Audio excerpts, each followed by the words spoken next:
చిన్నప్పుడు జెండామందరం be like. అరే మామ, రేపు జెండా వందనం. మరి ఇలా మధ్యాహ్నం సెలవు ఇస్తారు, నువ్వు ఇంటికి పోతావా ఉంటావా స్కూల్లోని? ఉంటారా? డెకరేషన్ చేయదా? జెండాలు అవి ఇవి అన్ని అంటు పెట్టాలి కదా. మనం లేకపోతే ఎట్లా మామ, ఊపిడేనే.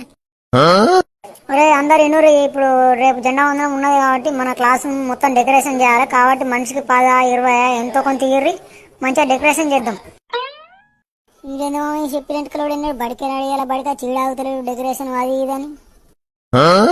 అరే వాడు వచ్చారు స్కూల్కు 2 సార్లు. ఒకటి ఆగస్టు 15 ఆటల పోటీలకు, ఇంకోటి జనవరి 26 ఆటల పోటీలకు.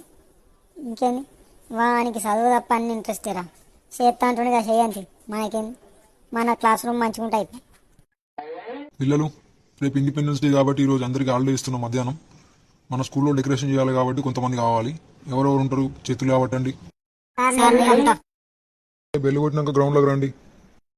అరే అందరు పైసలు ఇస్తే నేను పోయి సామాన్ తీసుకొస్తా. ఓకేనా? ఓకే రా, జోరు ఉండాలి మరి. జోరు చేసిన మామ డెకరేషన్.